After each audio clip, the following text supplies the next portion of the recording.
Okay, so I'm recording this for December 2nd, but it's actually recorded on December 3rd. So I just wanted to give a little update of how I felt since I made that video. So I really tried to keep a peace of mind and to not worry. And I wrote in my journal. I did different things. I meditated, and I think I made the video. I uploaded the video on a holiday. That was the 28th. And Friday, the 29th, November 29th, what did I do? I went to the part-time job that I think I mentioned that I have. It really doesn't.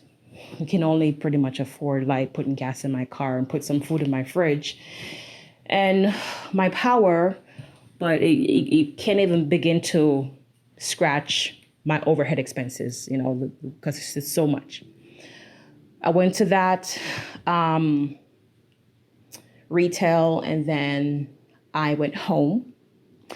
And then Saturday, November 30th, I felt in my heart that I needed to send an email to my leasing office to essentially snitch on myself, right? And that's how I felt. Is like, why am I volunteering the fact that I don't have the rent money that's coming up to alert them? But they were going to find out anyways, right? Because the first is going to come and they're not going to receive any payments. But I essentially did that because I was trying to see if they had any programs that they can, refer me to.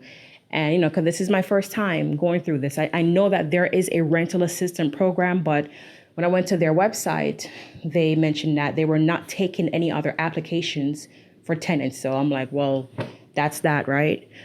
So I was trying to see if their community had anything, for their tenants that is going through something like this. I also asked, and these are going to be two key things to listen out for later on. I also asked, how long will it take until the eviction process starts, like the day from when the first day is? And then I asked if they're going to, I said that, so I'm going to put it in a context later. And then I said, you know what?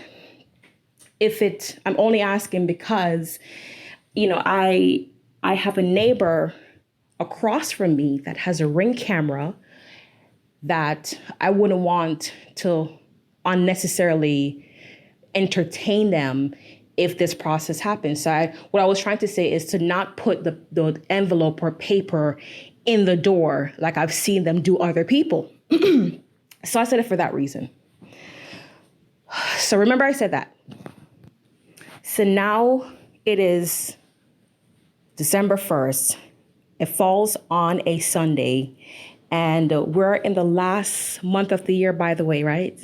So it's December 1st, and I usually go on a beautiful trail to go walk on Sundays in my beautiful neighborhood that I love so much.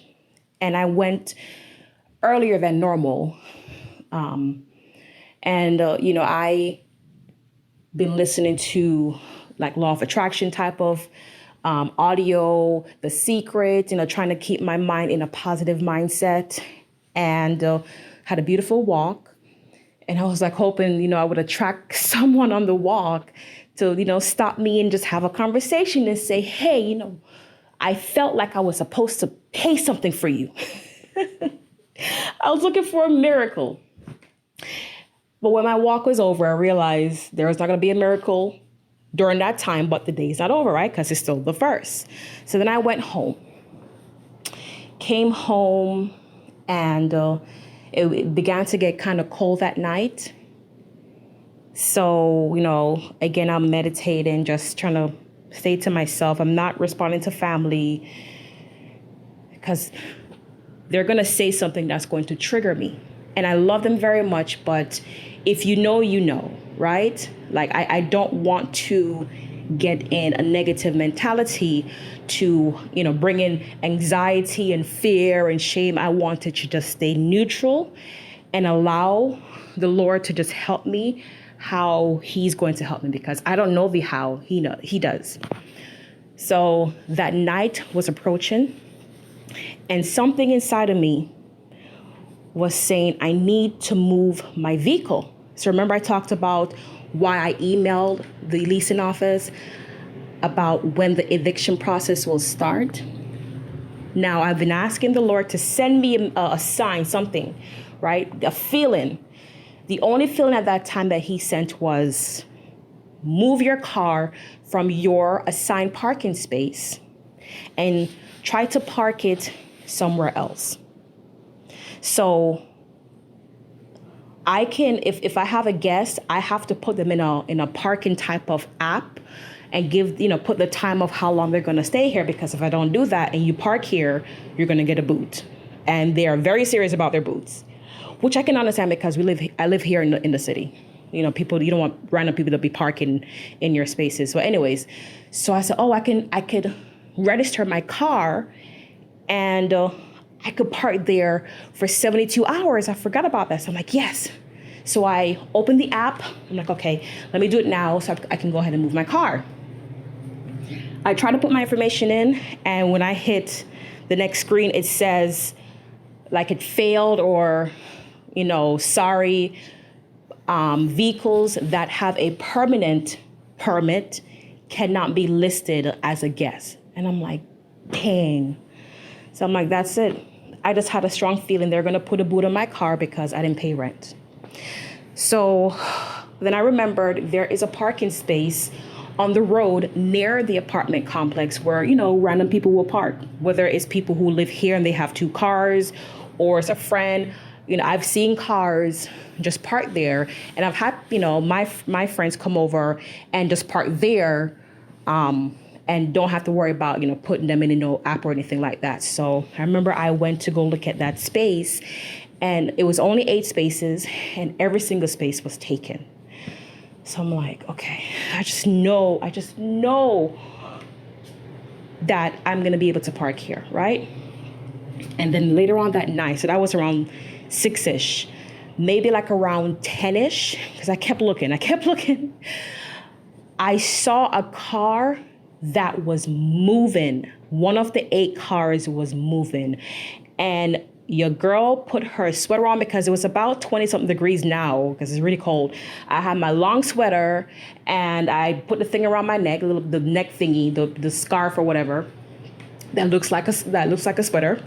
And I had a hat on, and I hiked downstairs with my car keys, moved my car from my assigned parking space that's in a gated community, and I parked it on the road in a parallel parking space. And I was like, when I was driving towards it, I hope it was still there, because, sometimes it goes really fast because another car will come right after a car leaving and take it. So it was still there waiting for me. And then this is a funny thing. So I never learned how to parallel park, so I was never the best. But listen, with God's help, my parking is phenomenal. I was like, I did that? So that was from the first, right? So my car is not in my assigned parking space. I wanted to say that. And it's been there ever since. So later on that night, I went to sleep.